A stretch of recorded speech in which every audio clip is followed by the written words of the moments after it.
Hello दोस्तों, नमस्कार। स्वागत है आप सभी का फिर से मेरे यूट्यूब चैनल पे। तो दोस्तों, जैसा कि आपको पता है, हम यहाँ पे जो है वन दरोगा की तैयारी बेहतरीन ढंग से कर रहे हैं, जिसमें कि हम आपके लिए हमेशा क्वेश्चन सीरीज़ लेके आते हैं। तो उसमें जो है हम कोई ना कोई इंपॉर्टेंट टॉपिक यहाँ पे डिस्कस करते हैं। तो आज का जो आपका इंपॉर्टेंट टॉपिक होने वाला है वो है आपका गुरुत्व के अधीन गति। ठीक है, तो इस टॉपिक से जितने रिलेटेड आपके क्वेश्चंस एग्जाम में बन सकते हैं तो उनको हम यहाँ पे डिस्कस करने वाले हैं, उनको पढ़ने वाले हैं।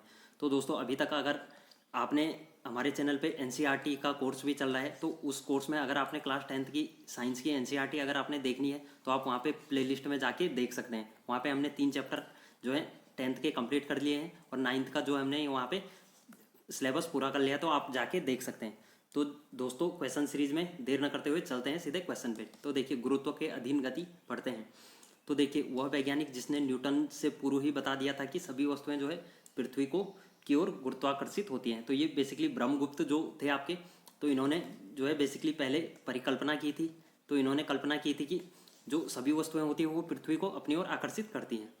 अगला जाता है गुरुत्वाकर्षण का सिद्धांत दिया। तो जो आपका गुरुत्वाकर्षण का सिद्धांत था वो आपका जो न्यूटन थे उन्होंने दिया था। ठीक है, आइजैक न्यूटन ने। नेक्स्ट आ जाता है गुरुत्वाकर्षण सार्वभौमिक नियम प्रतिपादित किया। तो ये भी आपका जो है न्यूटन ने किया था। नेक्स्ट आ जाता है अंतरिक्ष यात्री निर्वात में सीधे खड़े नहीं रह सकते हैं। तो जो आपका अंतरिक्ष यात्री होते हैं, बेसिकली जो अंतरिक्ष में जाते हैं, तो वो निर्वात में वहाँ पे सीधे खड़े नहीं रह सकते हैं।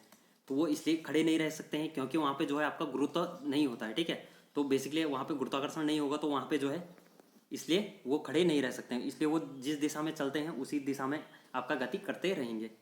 यहाँ पे आ जाता है अगला, अंतरिक्ष यान जो चक्कर लगा रहे हैं वो से एक जो अंतरिक्ष यान होता है वहाँ से अगर एक सेब छोड़ा जाता है तो वह क्या होता है, तो वह बेसिकली अंतरिक्ष यान के साथ साथ उसी गति से गतिवान होता रहेगा। तो वह गतिवान इसलिए होता रहेगा क्योंकि यहाँ से उस पर फोर्स लगा है। ठीक है, तो यहाँ पे जो आपका अंतरिक्ष यान है वो आपका चल रहा है, तो वह जो जिस दिशा में गति कर रहा है वह भी जो सेब है आपका, अगर उसको छोड़ेंगे तो वह भी उसी दिशा में गति करेगा। वह इसलिए करता है क्योंकि वहाँ पे आपका गुरुत्व त्वरण नहीं रहता है। ठीक है, गुरुत्वीय बल नहीं होता है।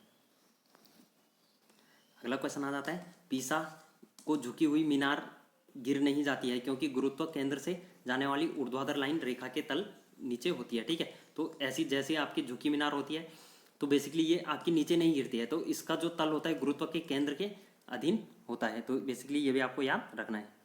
चलते हैं नेक्स्ट। अगला क्वेश्चन आता है आपका, यदि पृथ्वी और सूर्य की दूरी जो है उसके स्थान पर अगर दुगनी होती है तो सूर्य द्वारा पृथ्वी पर गुरुत्वाकर्षण बल पड़ता है। तो अब जितना बल है उसका जो है चौथा भाग यहाँ पे गुरुत्वाकर्षण बल उस पर लगेगा। ये क्वेश्चन मैंने आपको 2-3 बार लगभग बता दिया है। ठीक है, आगे आता है, जब कोई वस्तु ऊपर से गिराई जाती है तो उसका भार क्या होता है, तो उसका भार बेसिकली अपरिवर्तित रहता है। ये भी आपको याद रखना है। ठीक है, भार यानी आपका जो आपका द्रव्यमान होता है। आगे आता है, लकड़ी लोहे व मोम के समान आकार के टुकड़ों को समान ऊंचाई से पृथ्वी पर गिराया जाता है। तो जो टुकड़ा सर्वप्रथम पृथ्वी के साथ सतह पर पहुंचेगा तो बेसिकली सभी टुकड़े जो है आपके साथ साथ पहुंचेंगे। साथ साथ इसलिए पहुंचेंगे क्योंकि उन पे जो है समान गुरुत्वीय बल वहाँ पे कार्य करता है। ठीक है, तो ये भी आपको याद रखना है। अगला क्वेश्चन आ जाता है आपका, हवा में लोहे और लकड़ी की समान भार की जो गेंद होती है उसको समान ऊंचाई से गिराने पर क्या होता है। तो जो बेसिकली अगर लोहे और लकड़ी की बात करें तो लकड़ी की गेंद बाद में गिरती है, वह इसलिए गिरती है। लोहे की गेंद की बात करें तो इसका मास आपका ज़्यादा होता है। ठीक है, लेकिन अगर जो लकड़ी की गेंद होती है इसका मास कम होता है क्योंकि लोहा आपको पता है भारी तत्व है, और जो आपका लकड़ी होती है ये आपकी यहाँ पे इसका भार कम होता है। नेक्स्ट आ जाता है, दो गेंदें ए और बी क्रमशः 10 किलोग्राम और 1 किलोग्राम की है तो उन्हें 20 मीटर की ऊंचाई से एक साथ गिराया जाता है। तो भूमि पर दोनों गेंदें ए और बी एक साथ पहुंचेंगी। ठीक है, तो अगर यहाँ पे अगर इसकी बात करें इससे पहले वाले में तो ये बेसिकली लोहा और लकड़ी था। ठीक है, अलग अलग यहाँ पे पार्ट थे। लेकिन अगर यहाँ पे बात करें, दो गेंदें आपको दी गई है, एक 10 केजी की है, एक 1 केजी की है, तो दोनों लगभग एक ही यूनिट की लगभग अगर दोनों लोहे की होंगी। ठीक है, तो लोहे पर तो उतना ही गुरुत्वीय बल लगेगा। ठीक है, तो बेसिकली ये दोनों क्या होंगी, एक साथ जो है सतह पर पहुंचेंगी। आपके सामने दो कथन दिए गए हैं, चंद्रमा पर मानव का वजन पृथ्वी की तुलना में 1/6 रहता है। ठीक है, तो ये कथन आपका बिल्कुल सही है, ये मैंने आपको डिटेल में समझाया है। ठीक है, एनसीईआरटी वाली क्लास में। आगे आता है, चंद्रमा पर पृथ्वी की तरह गुरुत्वाकर्षण नहीं है। ठीक है, तो जो चंद्रमा होता है उस पर बेसिकली गुरुत्वाकर्षण होता है लेकिन बहुत कम मात्रा में वहाँ पे होता है। ठीक है, तो वहाँ पे आप जो है कम गुरुत्वाकर्षण देखने को मिलता है। अगला क्वेश्चन आ जाता है आपका, किसी पिंड का भार है तो कोई किसी पिंड का भार अगर सबसे ज़्यादा आपका बात करें तो आपका ध्रुवों पर सबसे ज़्यादा होता है, जो आपके दक्षिणी ध्रुव और उत्तरी ध्रुव होते हैं, ठीक है। तो यहाँ पर किसी पिंड का भार अधिकतम होता है, क्योंकि यहाँ पे जो आपका गुरुत्वीय त्वरण होता है, ठीक है, तो ये आपका ज़्यादा होता है। लेकिन अगर सेंटर की बात करें तो यहाँ पर आपका गुरुत्वीय त्वरण आपका कम होता है, ये भी आपको याद रखना है। नेक्स्ट आ जाता है मानव शरीर का भार होता है ध्रुवों पर अधिकतम, ठीक है। तो जैसे कि मैंने आपको बताया गुरुत्वीय त्वरण वहाँ पे जो है अधिक होता है। चलते हैं नेक्स्ट। आगे आ जाता है आपका एक ऊंची इमारत से एक गेंद जो आपकी 9.8 मीटर पर सेकेंड स्क्वायर के समान त्वरण के साथ गिराई जाती है, तो 3 सेकंड बाद इसका वेग क्या होगा? तो 3 सेकंड बाद इसका वेग जो है 29.4 मीटर पर सेकेंड होगा, क्योंकि अगर 9.8 इसका त्वरण है तो त्वरण जो है आपका बढ़ता रहता है, ठीक है। तो त्वरण अगर इसको 3 से मल्टीप्लाई कर देंगे तो बेसिकली ये आपका 29.4 मीटर आ जाएगा, ठीक है।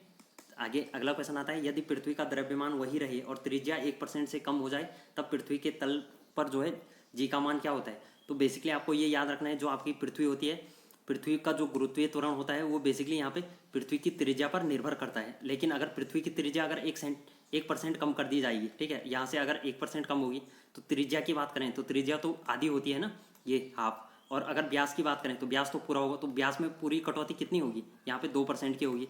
और इसमें जो बताया गया है कि पूरी पृथ्वी के तल पर जी का मान कितना होगा, तो वो बेसिकली 2% बढ़ जाएगा, ठीक है। 2% इसलिए बढ़ेगा क्योंकि त्रिज्या ये आधी त्रिज्या होगी, 1% यहाँ से कट गया, 1% यहाँ से, ठीक है। तो बेसिकली 2% यहाँ पे बढ़ जाएगा।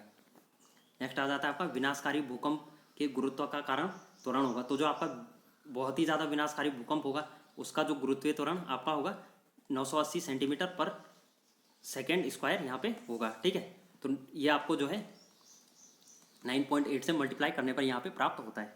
अगला आता है आपका एक वस्तु का पृथ्वी पर द्रव्यमान 100 किलोग्राम है और, ठीक है, गुरुत्वजनित त्वरण यानी त्वरण के हिसाब से, और जहाँ पे जो है त्वरण यहाँ पे 10 मीटर पर सेकेंड स्क्वायर है। अगर चंद्रमा पर गुरुत्वजनित त्वरण आपका जी, ठीक है, तो यह आपका 10⁶ मीटर पर सेकेंड स्क्वायर होगा। अगर पृथ्वी की बात करें तो पृथ्वी पर 10 मीटर पर सेकेंड है, लेकिन चंद्रमा पर यहाँ पे दिया गया है क्वेश्चन में कि 10⁶ मीटर पर सेकेंड स्क्वायर। तो ये बेसिकली आपका यहाँ पे इसका 6 गुना दिया गया है, ठीक है। तो इसका भार अगर 100 किलोग्राम है तो चंद्रमा पर वस्तु का द्रव्यमान कितना होगा? तो चंद्रमा पर बेसिकली चंद्रमा पर भी द्रव्यमान 100 केजी होगा। 100 केजी इसलिए होगा क्योंकि यहाँ पे जो है इसका जो है 6 गुना यहाँ पे दिया गया है। अगर यहाँ पे गुरुत्वीय त्वरण समान रहता, अगर यहाँ पे 10 मीटर पर सेकेंड स्क्वायर है, यहाँ पे भी 10 मीटर पर सेकेंड स्क्वायर रहता, तो ये इसका जो है 6वां भाग यहाँ पे चंद्रमा पर उसका द्रव्यमान रहता, ठीक है, किसी वस्तु का। तो बेसिकली ये आपको याद रखना है कि चंद्रमा पर किसी वस्तु का भार जो है पृथ्वी के 1/6 गुने के बराबर होता है, ठीक है, यानी 6वें भाग के बराबर होता है। अगला आता है भारहीनता होती है। तो भारहीनता बेसिकली गुरुत्वाकर्षण की शून्य स्थिति, जहाँ पे आपका गुरुत्वाकर्षण बल बिल्कुल भी नहीं लगेगा, तो वहाँ पे बेसिकली आपका भार जो है 0 हो जाएगा, ठीक है। नेक्स्ट आ जाता है सुमेलित है। तो सुमेलित यहाँ पे आपको करके दिया गया है। तो यहाँ पे रेडियम जो होता है, रेडियम की खोज मैडम क्यूरी ने की थी। आगे आ जाता है पेनिसिलिन, तो इसकी खोज जो है अलेक्जेंडर फ्लेमिंग ने की थी। एक्सरे की खोज जो है आपकी WK रोंटजेन ने की थी। और जो चेचक होता है, चेचक का टीका लगाते हैं ना, तो इसकी खोज जो आपकी एडवर्ड जेनर ने की थी। अगला क्वेश्चन आ जाता है आपका पृथ्वी अपने कक्ष में लगभग 4400 किलोमीटर प्रति घंटे की गति से घूमती है। इस तेज गति का हम अनुभव क्यों नहीं करते हैं? तो इस तेज गति का हम अनुभव बेसिकली इसलिए नहीं करते हैं क्योंकि पृथ्वी जो है कक्ष में पृथ्वी की गति की अपेक्षा हमारी गति जो होती है यहाँ पे शून्य रहती है। तो हमारी गति शून्य होगी तो हम जो है इसका अनुभव बेसिकली कर नहीं पाते हैं, ठीक है। ये पॉइंट यहाँ पे आपको याद रखना है। नेक्स्ट आ जाता है आपका यदि पृथ्वी का गुरुत्वाकर्षण बल अचानक लुप्त हो जाएगा तो क्या होगा? तो वस्तु का भार भी शून्य हो जाएगा, ठीक है, परंतु द्रव्यमान वही रहेगा। तो जो आपकी वस्तुएं होगी उनका भार बेसिकली यहाँ पे शून्य हो जाएगा। शून्य इसलिए होगा क्योंकि वहाँ पे गुरुत्वीय बल आपका। आगे आता है आपका पृथ्वी के चारों ओर परिक्रमा कर रहा कृत्रिम उपग्रह इसलिए पृथ्वी से नीचे नहीं गिरता है क्योंकि पृथ्वी की आकर्षण गति उसकी गति के लिए आवश्यक त्वरण प्रदान करती है, ठीक है। तो जो आपकी पृथ्वी की आकर्षण गति होती है वो बेसिकली उसको त्वरण प्रदान करती है। तो ये आपको याद रखना है, ठीक है। तो पृथ्वी के चारों ओर जो आपके उपग्रह यहाँ से भेजे जाते हैं अंतरिक्ष पे, तो वो पृथ्वी से नीचे इसलिए नहीं करता है क्योंकि वहाँ पर गुरुत्वीय बल तो कार्य नहीं करता, लेकिन आपका जो है गुरुत्वीय त्वरण वहाँ पे प्रदान होता है। तो गुरुत्वीय त्वरण के कारण वो है बेसिकली नीचे नहीं आ पाता है, ठीक है।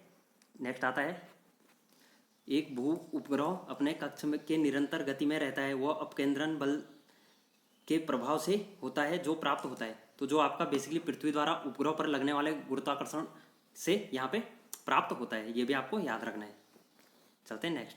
अगला आता है, अपने कक्ष में एक उपग्रह पृथ्वी के चक्कर लगाता रहता है, वह ऐसा करता है तो वह बेसिकली केंद्राभिमुखी बल के कारण होता है। ठीक है, तो जो आपका केंद्र की ओर बल लगता है उसके कारण वो है यहाँ पे पृथ्वी के चक्कर लगाता रहता है। ठीक है, जो आपका अपकेंद्रीय बल होता है उसके कारण यहाँ पे चक्कर लगाता रहता है। अगला आ जाता है, प्रकृति में ज्ञात बलों को 4 वर्गों में विभाजित किया जा सकता है। जैसे आपका हो गया गुरुत्व, विद्युत चुंबकत्व, दुर्लभ नाभिकीय बल और आपका प्रबल नाभिकीय बल। तो चारों में से सबसे प्रबल बल की बात करें, यानी सबसे जो स्ट्रॉन्ग बल है आपका, वो आपका गुरुत्व बल हो जाएगा। ठीक है, चलते हैं नेक्स्ट। अगला क्वेश्चन आता है आपका, किसी लिफ्ट पर बैठे हुए व्यक्ति को अपना भार अधिक मालूम पड़ेगा, तो उसे अपना भार अधिक तब मालूम पड़ता है जब लिफ्ट क्या होती है, त्वरित गति से ऊपर जाती है। ठीक है, तो लिफ्ट अगर ऊपर की ओर जा रही है और मनुष्य का भार जो है नीचे की ओर लग रहा है, ठीक है, यानी आपका गुरुत्वीय बल नीचे की ओर लग रहा है, तो जो है मनुष्य को क्या लगता है कि भार आपका अधिक मालूम पड़ता है। आगे आ जाता है आपका लोलक की कलाविधि। तो जो लोलक होती है लंबाई के ऊपर निर्भर करती है। ठीक है, ये भी आपको याद रखना है। चलते हैं नेक्स्ट। अगला आता है, लोलक घड़ियां जो है गर्मियों में सुस्त हो जाती है क्योंकि वह लोलक की लंबाई बढ़ जाती है। ठीक है, तो लोलक की लंबाई अगर बढ़ जाती है तो बेसिकली लोलक घड़ियां आपकी सुस्त हो जाती है।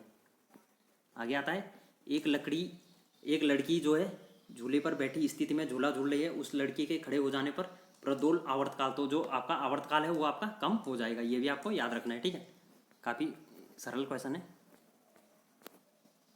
आगे आता है आपका, कथन दिए गए हैं आपको, यहाँ पे देख सकते हैं आप।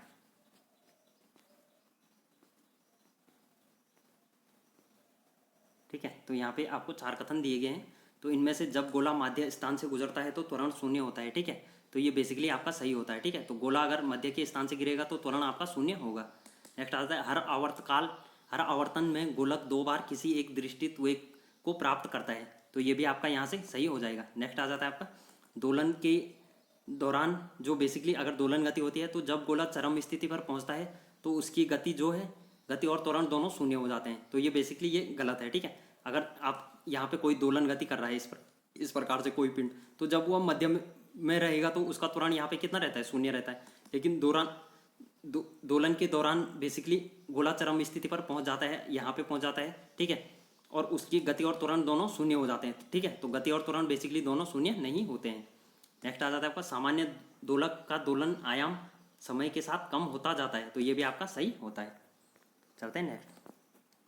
अगला आता है आपका, पेंडुलम घड़ी तीव्र गति से चल सकती है। तो जो आपकी पेंडुलम घड़ी होती है इस प्रकार से, ठीक है, जिस पे पेंडुलम लगा रहता है, तो बेसिकली तीव्र इसलिए चलती है, वो आपका शीतकाल में तीव्र चलती है। शीतकाल में इसलिए चलती है क्योंकि वह सिकुड़ जाती है। ठीक है, तो सिकुड़ने के कारण वह छोटी हो जाएगी, इसलिए वह तीव्र चलती है। तो अगर गर्मियों की बात करें तो गर्मियों में वो आपका स्लो चलती है। नेक्स्ट आ जाता है, पृथ्वी का प्लायन वेग है। तो जो आपकी पृथ्वी होती है, पृथ्वी का प्लायन वेग लगभग 11.2 किलोमीटर पर सेकेंड आपका होता है। ये भी आपको याद रखना है। चलते हैं नेक्स्ट। अगला क्वेश्चन आ जाता है, अगर किसी वस्तु को 8 किलोमीटर प्रति सेकेंड के वेग से अंतरिक्ष में फेंका जाए तो वह पृथ्वी पर वापस आके गिर जाएगी। ठीक है, तो 8 किलोमीटर पर सेकेंड आपका जो है यहाँ पे आपका वेग जो है काम नहीं कर पाएगा, क्योंकि आपका जो है गुरुत्वीय त्वरण इससे ज़्यादा होता है। ठीक है, तो आपका ये यहाँ पे काम नहीं करेगा। नेक्स्ट आ जाता है आपका, चंद्रमा पर वायुमंडल नहीं होने का कारण है। तो जो आपका चंद्रमा होता है इस पर जो है गैसों के अणुओं का पलायन वेग जो है उनके वर्ग माध्य मूल के वेग से कम होता है। ठीक है, तो जो आपकी चंद्रमा पर गैस होती है उनके अणु का पलायन वेग आपका वर्गमूल माध्य वेग से आपका कम होता है। ये भी आपको याद रखना है। तो दोस्तों इस प्रकार से हमने आज देखा कि गुरुत्व के अधीन जो बल था उसको हमने यहाँ पे डिस्कस किया है। उम्मीद है दोस्तों आपको वीडियो अच्छी लगी होगी, और जो हमने यहाँ पे क्वेश्चन सीरीज है यहाँ पे जो है ये बेहतरीन ढंग से यहाँ पे गुरुत्व के अधीन गति में जितने भी क्वेश्चन आने थे वो हमने यहाँ पे कवर कर लिए हैं। और इसके बाद जो है कल हम और दूसरी क्वेश्चन सीरीज लेके आएंगे। और अभी हमने दिन में एक और विटामिन वाली यहाँ पे क्वेश्चन सीरीज करी थी, अगर आपने अभी तक नहीं देखी तो वो विटामिन वाली जो है वीडियो वहाँ पे देख सकते हैं। ठीक है, तो वहाँ पे जो हमने vitamin A B C D E के उनके बारे में वहाँ पे डिटेल से डिस्कस किया है। तो उम्मीद है दोस्तों आपने वीडियो देख ली होगी, अगर नहीं देखी आप वहाँ पे प्लेलिस्ट में जाके देख सकते हैं। विटामिन से जो है आपका 1-2 क्वेश्चन आपके एग्जाम में बन सकते हैं, तो वो भी आपको ज़रूर देख के जानी है। तो मिलते हैं दोस्तों अगली वीडियो में। अगर चैनल पे नए हो तो यार वीडियो को लाइक कर दो, अपने दोस्तों के साथ शेयर कर दो, और चैनल को सब्सक्राइब कर दो। मिलते हैं अगली वीडियो में।